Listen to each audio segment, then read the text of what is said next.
Welcome back, fight fans. I don't know what that was. We're on episode 12 now of BLÜ-FC. As always, since we've been going on for so many weeks in a row, we've got the event last week to talk about and the event this week to talk about. Last week, UFC Vegas 40, Lad Dumont. This week, UFC Vegas 41, I should say. Costa Vettori. Starting off, UFC Vegas 40, Lad versus Dumont, starting with the prelims, of course, as always. I've got a few that I want to talk about this one. The two that I was talking about last time, of course, well, obviously. And we'll be talking about two other ones as well, because honestly, the card was actually pretty good, no matter what anybody was saying beforehand. The card was good. The first one that I want to talk about was Dana. I don't know actually if I'm pronouncing this right or not. Dana Batgarel defeated Brandon Davis in the first round by a TKO. Wild TKO there. And he is continuously proving that he is a dangerous addition to the bantamweight division.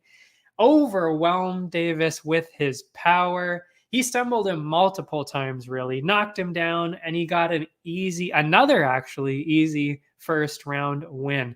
A couple more like that, and I would say he's got to be fighting a ranked fighter. I don't think yet, because the bantamweights are pretty strong, but he's getting there, and that's definitely one to watch. The next one I want to talk about, Lupi Godinez and Luana Carolina. I mentioned last time, of course I mentioned it last time. Lupi was coming back after fighting the week before, the quickest turnaround in UFC history. So I thought, maybe she's going to ride that momentum. But I did say this actually was one of the bets that I was thinking maybe pick the underdog if you're not comfortable with that quick turnaround. I wasn't sure because of how good she looked. But what I didn't realize is that she was actually fighting up a weight class. I did not know that. And if I would have known that, which I really should have noticed, I notice these things every other time. How did I know? I guess I was so focused on Lupi being back, I didn't even think it would have been in a different weight class. But it was. And that's it might have been what leaned it the other way. She lost in a decision. My prediction was her winning by the decision. It went the other way. But you know what? That's still impressive. Honestly, you got to give it up to her. It's not like she got smoked or something like that. It was a close fight. She came in strong the first round, showed her grappling on the, just definitely beating her on the ground and the fence. Even almost got an armbar win at the end of the first round. But, the last two rounds were back and forth. Carolina had a much better output. And it really just came down to what the judges saw in there. She lost 29-28. Could have gone either way. I mean, but good for her again for coming back 2 weeks in a row. She is somebody to watch for sure. I see big things for her for sure. And again, Always amazing to see somebody fighting out of Vancouver. It's actually Langley, which is even cooler because it's not even the big city. It's Langley, which is still, again, pretty amazing. Good for her. Too bad she lost. And that also, it's funny. I only picked 2 prelims to talk about, and I lost both of them this time. But all of the other prelims that I predicted, because I've gotten into Tapology, which, by the way, crazy website, you should check that out. All of the other prelims that I picked, I won. But the 2 that I talked about, somehow I lost both of them. And the second one was Danny Roberts and Ramazan Ameev, due to his activity and the fact that he's a Dagestani wrestler. I went with Ameev on this one. And by the way, heavily favored. I think they mentioned on TV that he was something about a minus 300 or minus 400 favorite. So huge favorite going into this. But I did mention I thought it was a lot closer than that, and maybe some of you took advantage of that underdog money because, yeah, it was definitely closer than that going into it, and we saw that. And again, this was actually really just kind of like the other one. It really could have gone either way, and we got a split decision on this one. It was 29-28 for Roberts, 28-29, so that would have swung of course, the other way with Ameev. And then a 30-27 out of nowhere. Of course, we're seeing this again. It seems like not every week, but every couple weeks we see a couple cards and it's like, what are these judges thinking? Anyway, because when you see a split decision, you don't see a 30-27. That's ridiculous. Just throw that card out, seriously. But yeah, and also, honestly, yeah, I even wrote down here in my notes, somewhat controversial and baffling that Roberts achieved a 30-27. Again, as always, the announcers, the commentators, I can't remember who it was at this point, also called out the judges on that. I love that they always do this. It's not like another sport where you see, oh, the refs made a mistake and, the commentators are like, oh, whatever. Blah, blah.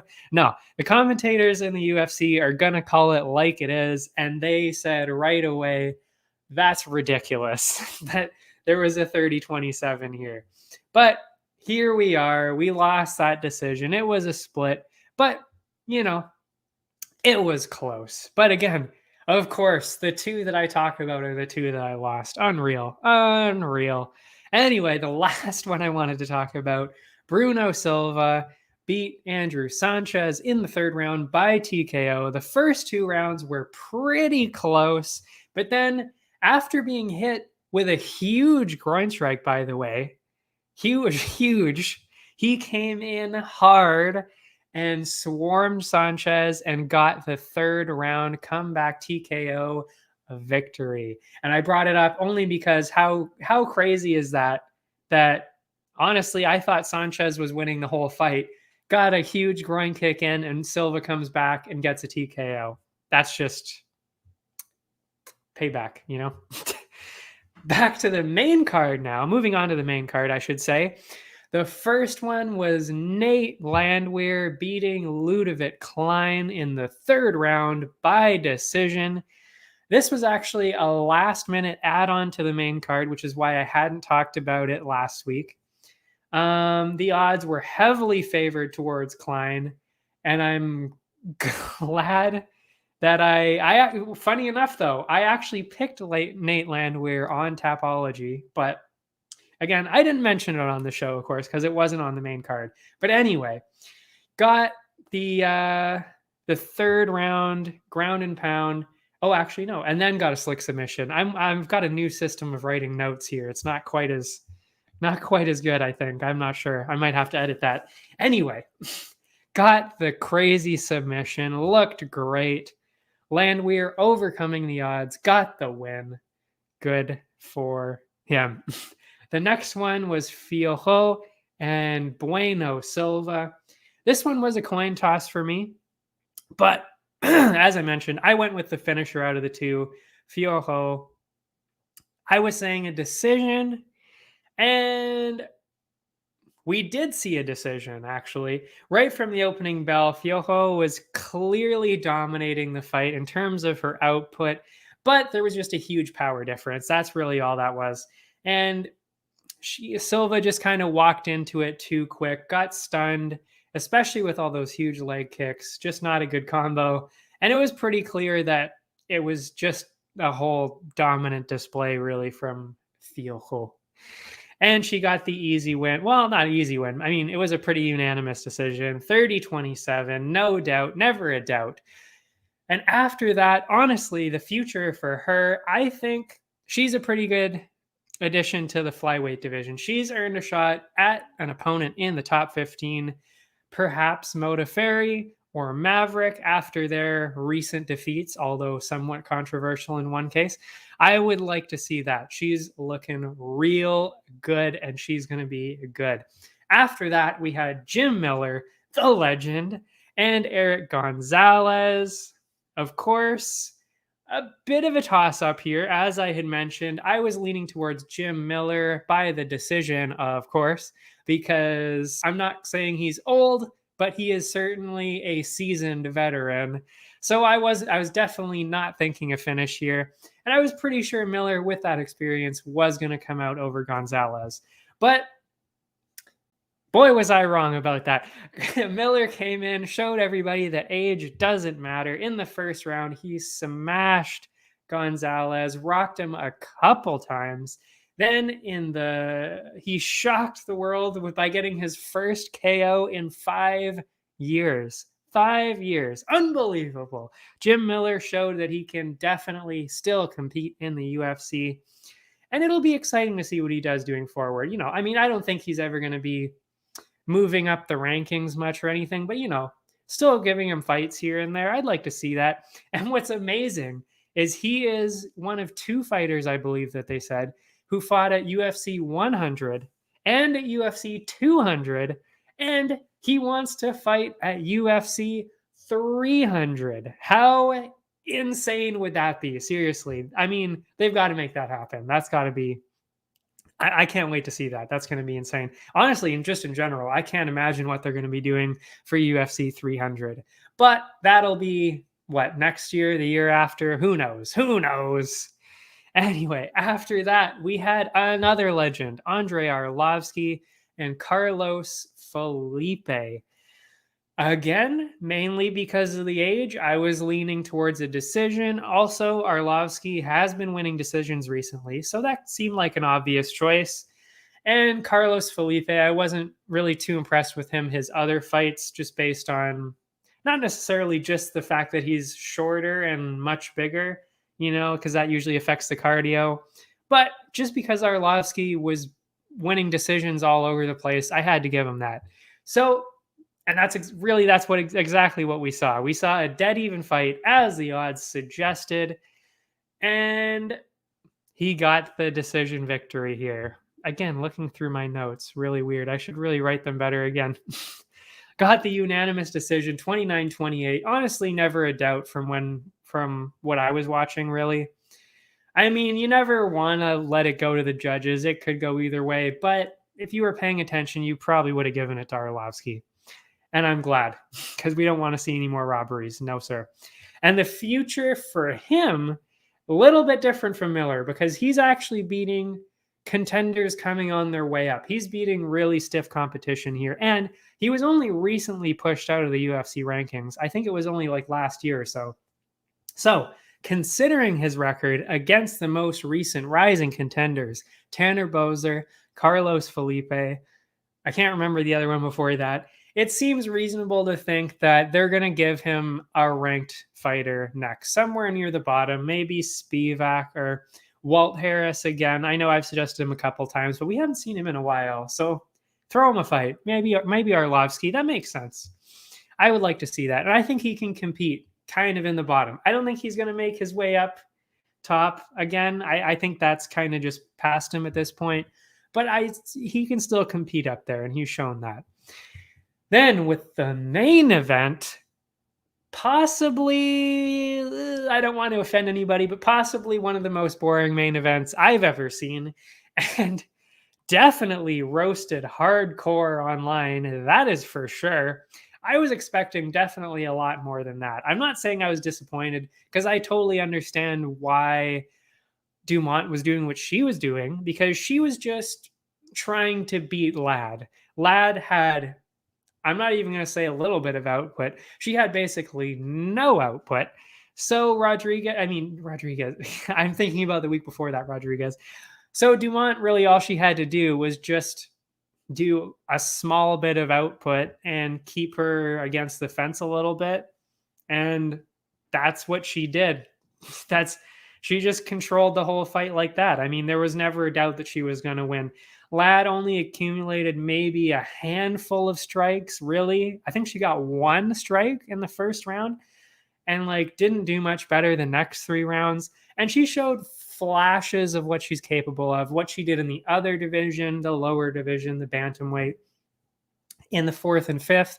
But it was too late. It didn't make a difference. And, she definitely won one of those rounds, which is why you saw on the judges' scorecards 49-46, 49-46, and a 48-47. Not sure about that one, but she definitely won one of those rounds. So, but again, Dumont showed what she needed to do, and that was it. She just dominated her, really just didn't get hit. That's all you got to do. It's just that easy. You got to hit them and not get hit. That's all you got to do. Just that easy. And really, Dumont showed here that she's a pretty strong contender. But I mean, obviously, I just don't think that that's worthy of a title shot. That's what some people are talking about, is like, do you give her a title after that?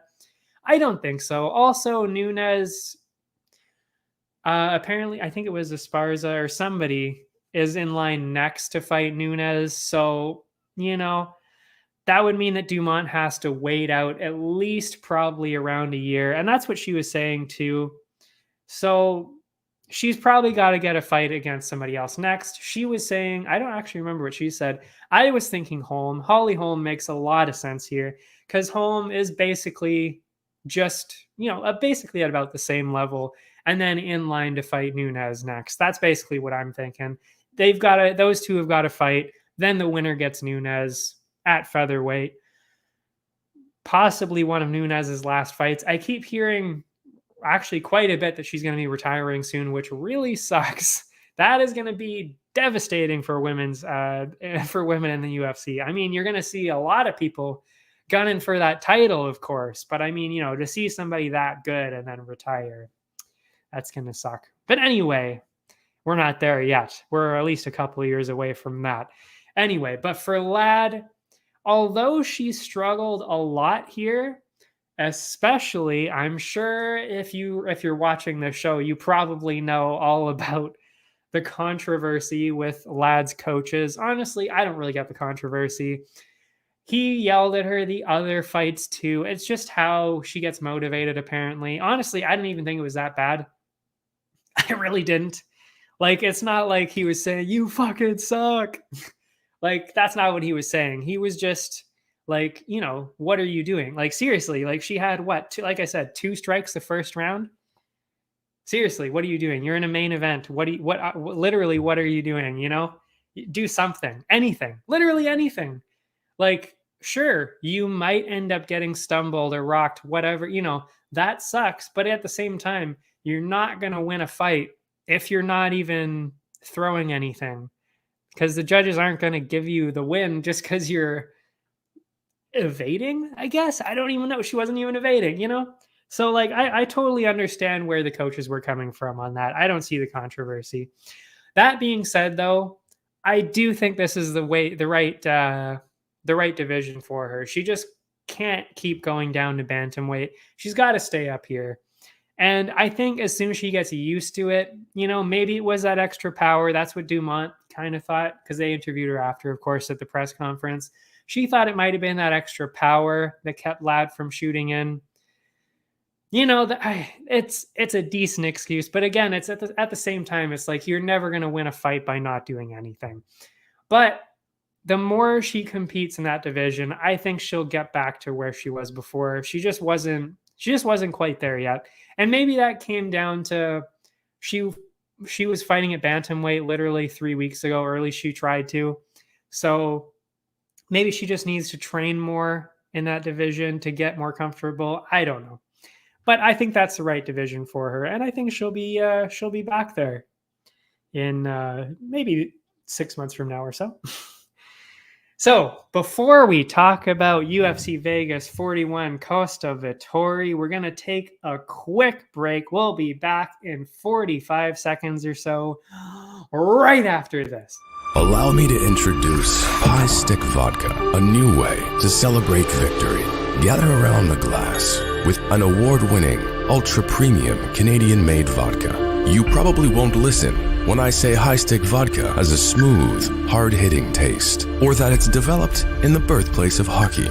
You won't listen when I say High Stick Vodka is a tribute to the game of hockey, or when I tell you it's distilled 4 times using Canada's purest mountain spring water to provide an authentic, remarkable flavor. But maybe you will listen when I say it comes in a f***ing hockey stick. Showcase your passion for hockey with our limited edition hand-blown hockey stick bottle. Whether you're celebrating victory or drinking to defeat, High Stick Vodka is better after every shot. Visit us at highstickvodka.com. It also comes in this regular bottle. Celebrate victory. Drink responsibly.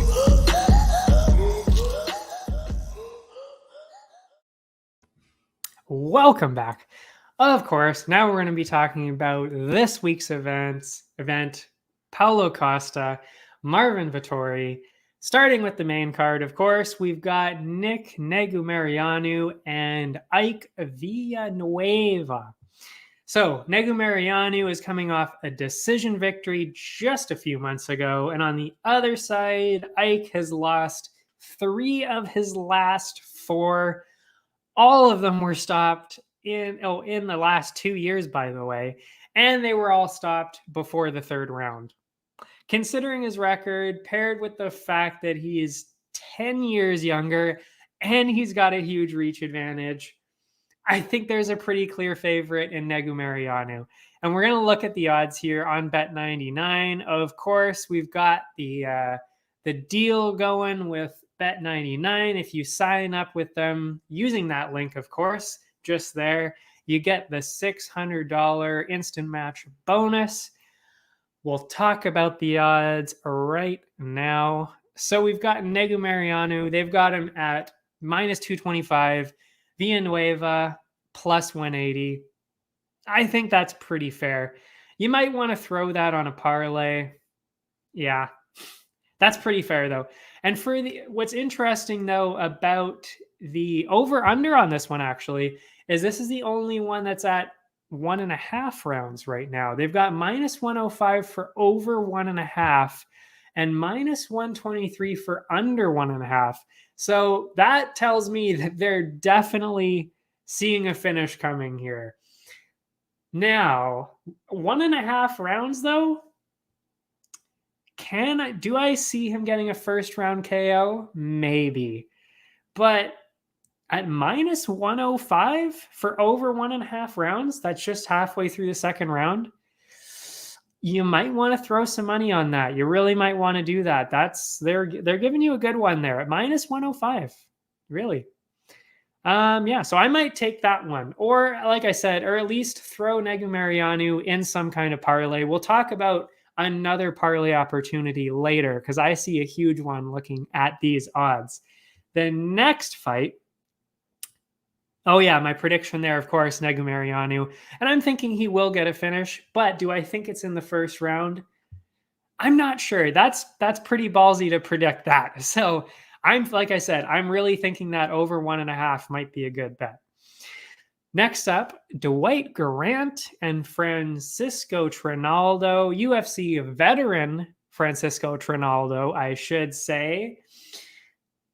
And actually a Contender Series alum, Dwight Grant on the other side. Trinaldo has beat Paul Felder, Jim Miller, Bobby Green over his lengthy career, but not so great recently. He's lost 2 of his last 5. Oh, actually, no, that's Dwight Grant. Dwight Grant actually has lost 2 of his last 5. And because of that, they've both got similar records recently. And I mean, again, Trinaldo is much older. So I'm thinking this is going to go to a decision. I think it's going to be a toss-up here. It really is. And because actually, if you combine another fact that I'm taking, another reason I'm taking the decision on this one, 5 of their last, if you combine, wow, I really need to pay more attention to what I'm writing on here.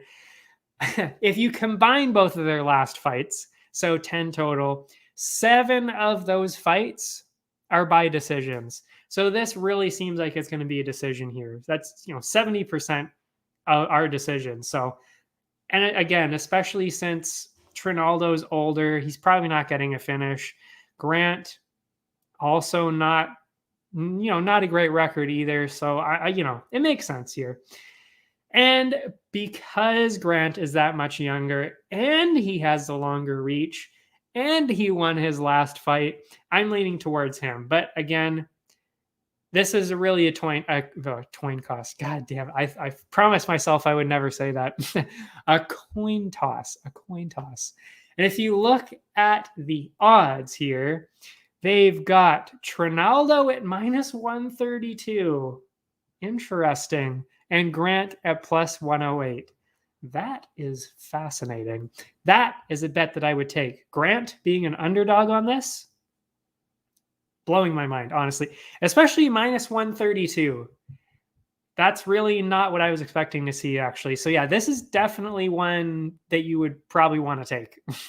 At least sprinkle some money on it, because to say he's a -132 favorite, I don't see that.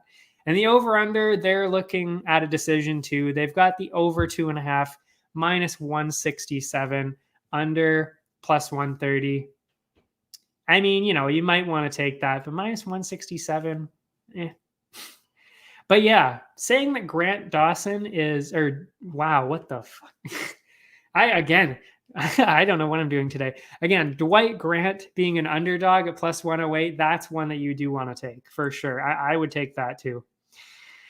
Next up, we've got Alex Casarez and Sangwoo Choi. Both of these exciting fighters are on a win streak right now. Casarez has won his last 4 by decision, and including wins against Chase Hooper and Kevin Kroom. Fairly, not crazy names, but they're up there. Those are good names. Meanwhile, Sangwoo has won his last 3, which are actually 2 of this year against Julian Erosa and Yusuf Zalal. Much stronger names, I gotta say.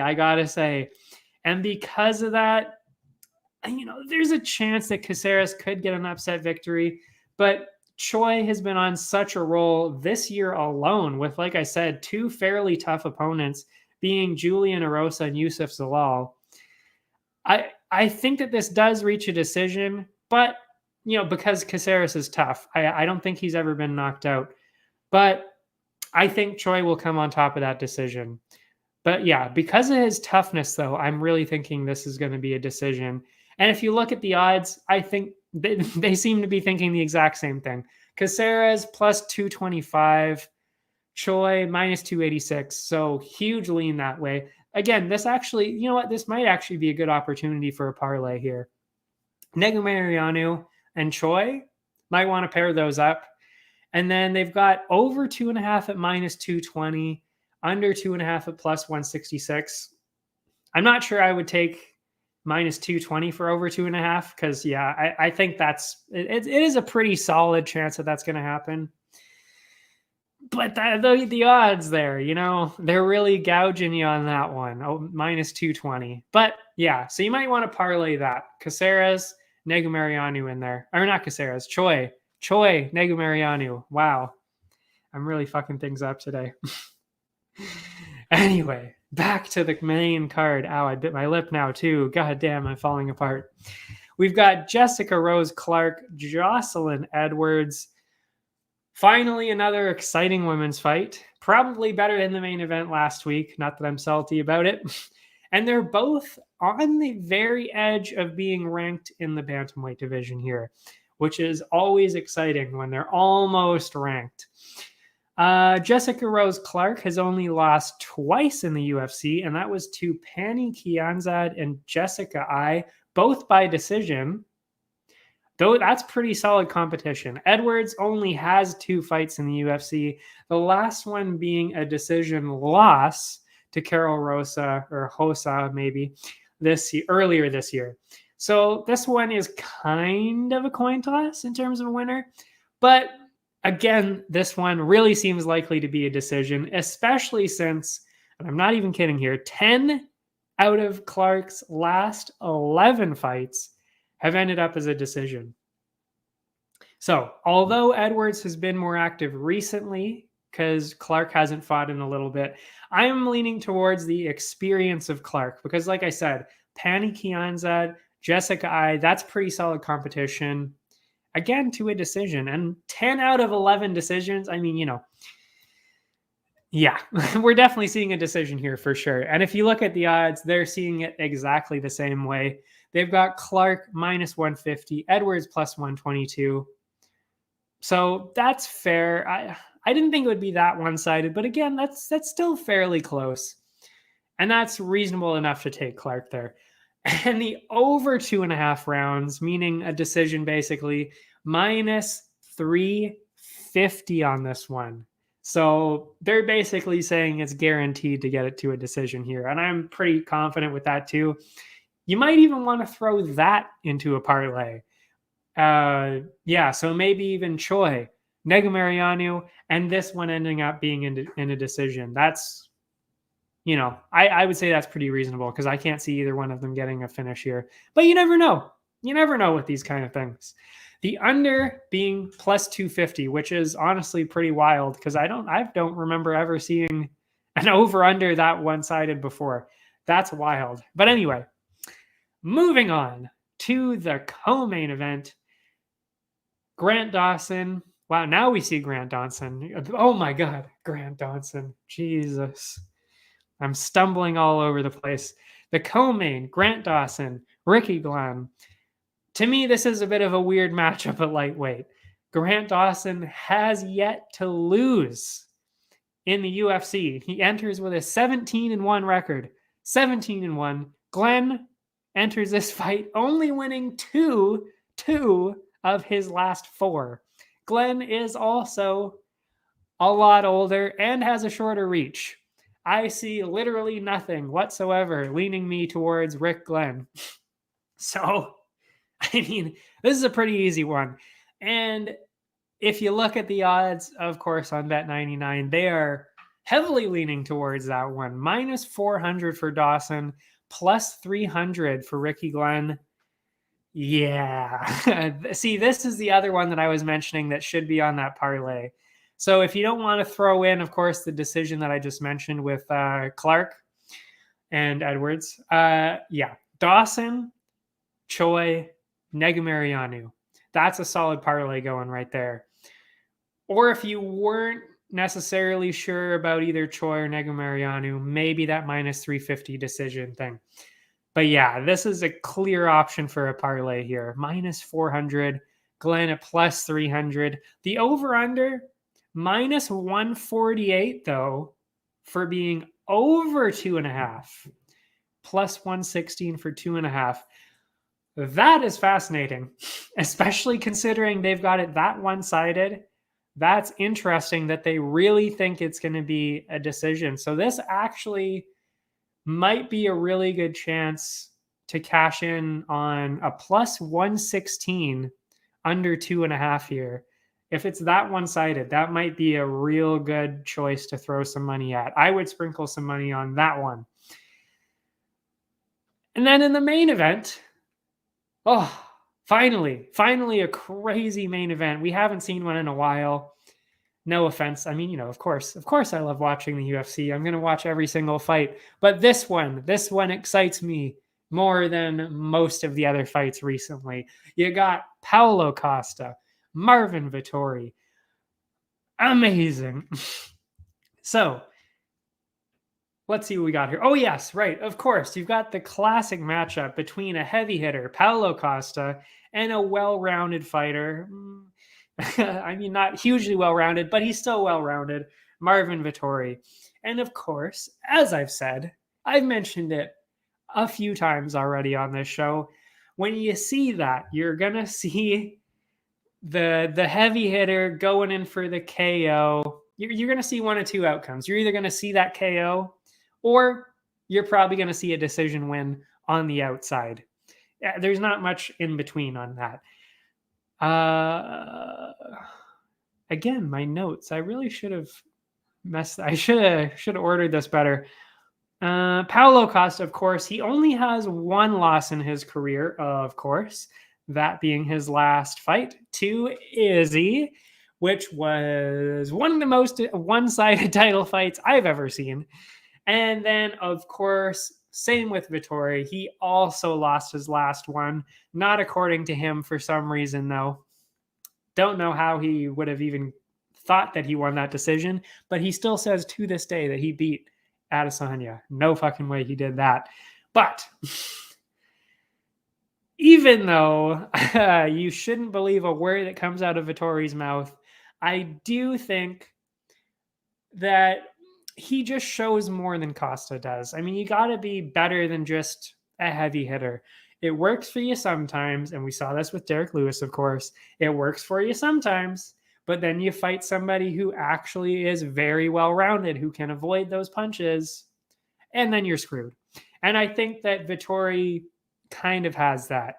He's obviously not as well-rounded as somebody like Adesanya, but we're talking about Izzy here. Izzy is up here. Vettori, yeah, you know, here, well-rounded. And then Costa, not well-rounded at all. He's just a heavy hitter. So on this one, another good example of that actually is when Kevin Holland fought Marvin Vettori, because Kevin Holland also has that power just like Costa. And I mean, we all saw what happened there.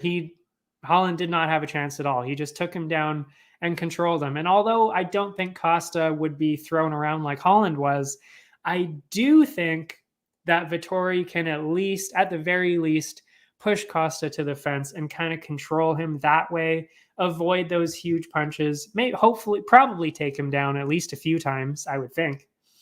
So that's what I think is going to happen here. You're going to see that Vettori decision. Some people are maybe saying a submission. I'm not sure about that.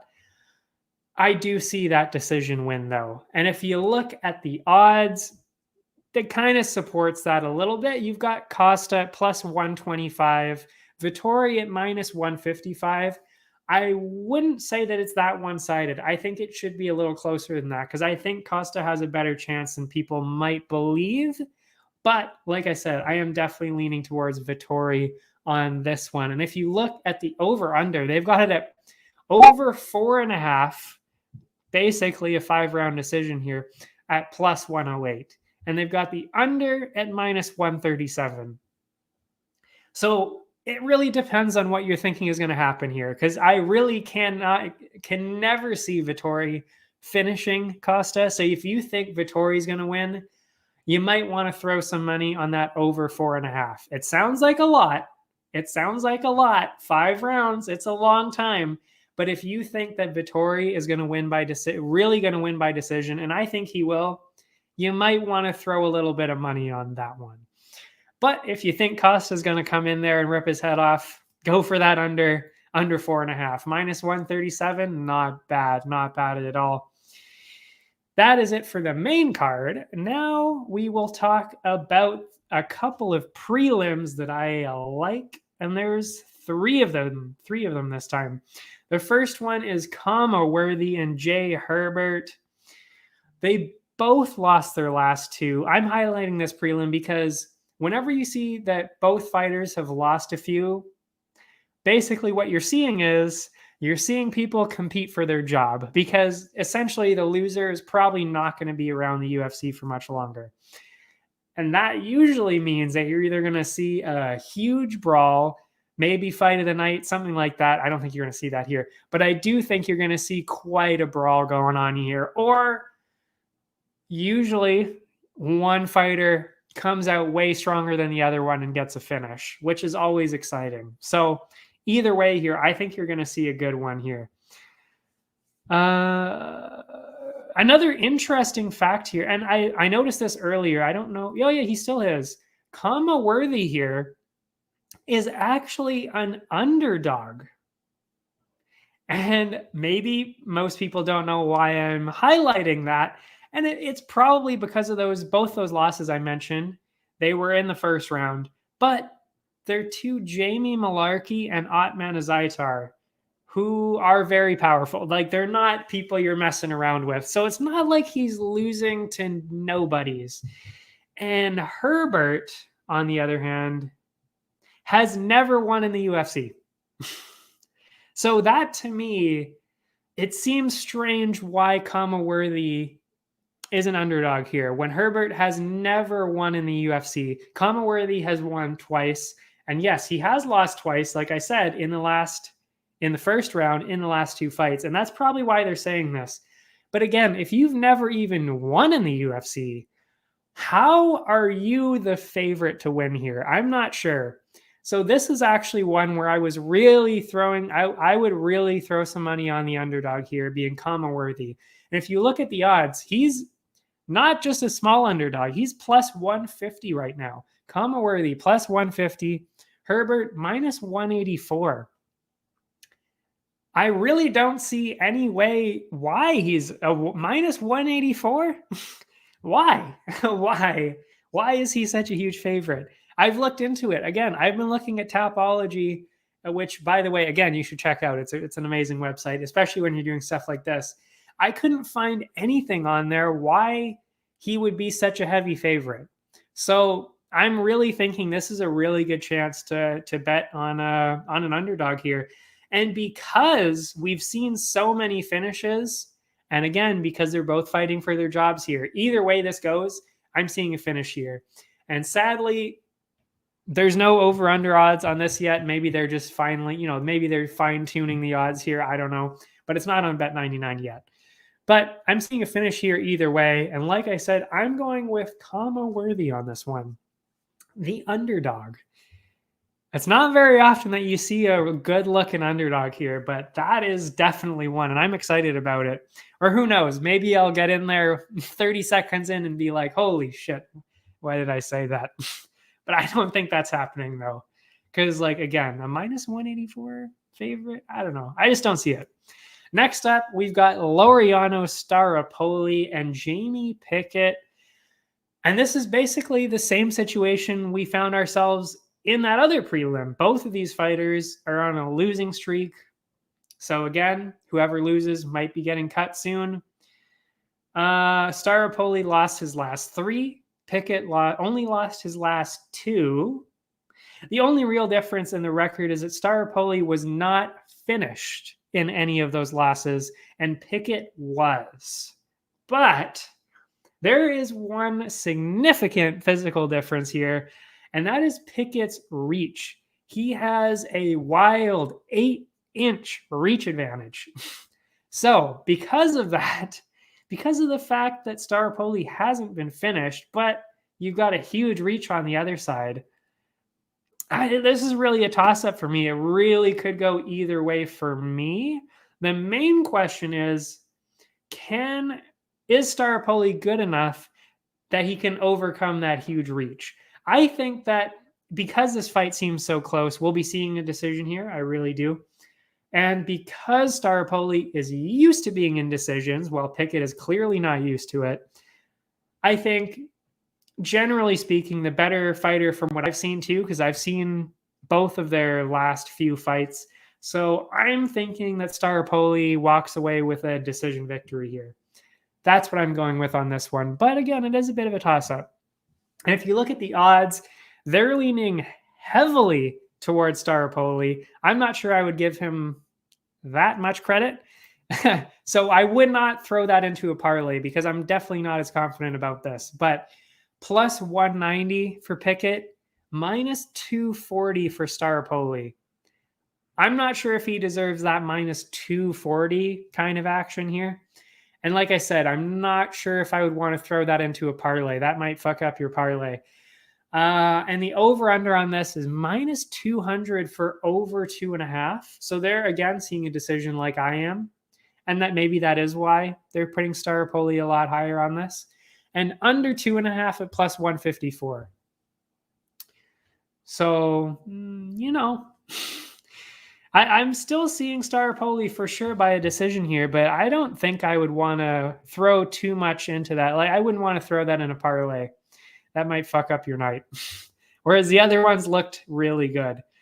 So, moving on, you've got Jun Park. This is the last prelim I'm going to talk about. And Gregory Rodriguez. This is the featured prelim, by the way. Park is on a 3-decision win streak. His last one was earlier this year against the undefeated, up until then, powerhouse Tefon Nchukwi. And on the other side, you've got Rodriguez, three wins this year alone, but only one of them was in the UFC. And that is the difference here. I've put this prelim as one to watch because, again, they've clearly got a lot of strength here. And both of them have real potential to move themselves up the rankings in the near future. That is why I put this one here. And that's probably why they put this in the featured prelim spot. I'm thinking because they're so similar, we're probably seeing another decision here, especially since 4 out of the 5 of their combined fights in the UFC have ended this way. 4 out of the 5 have been decisions. So you're probably seeing a decision here.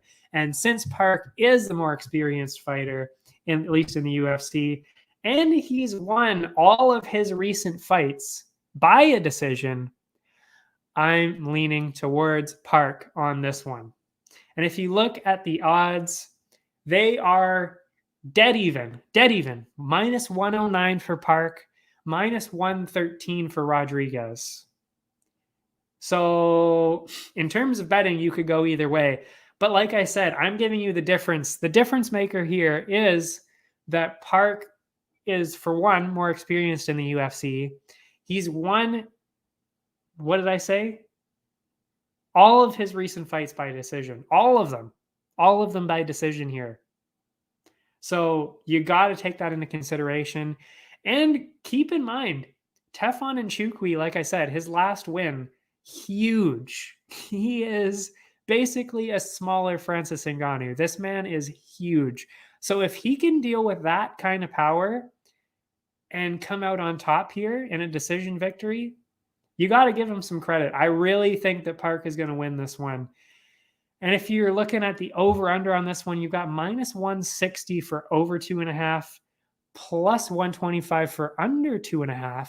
Again, very interesting considering, like I said, 4 out of their 5 fights in the UFC have been a decision. So minus 160, you might want to throw some money on that decision too. Like I said, lean towards Park. Good betting opportunities there. And honestly, good betting opportunities all over the card today, really. Throw some money around. You're going to win it back. I'm sure of it. Then, well, that's it, actually. That's it. Next week, oh my God. Next week, finally. Oh, we've got UFC, what is it, 268 or 267? One of the two. Oh my God, we've got the Polish powerhouse back. And then the week after that, you've got the rematch, Usman, Covington. You've got Abu Dhabi next week. Then you got Madison Square Garden the week after that. The next 2 weeks are going to be insane. I cannot wait. Cannot wait. So, as I said before, if you want to make some of those bets, which I hope you do, I want to see some people win some money here. You can go to that link below, and I will also show it in the next slide. We will have boosted odds next week and the week after that. Not this week, though, because my partners have their own boosted odds. But for the pay-per-views, we've got our own. And by the way, I'm 2 for 2 on my boosted odds so far. So you definitely want to pay attention to that. I will see you next week.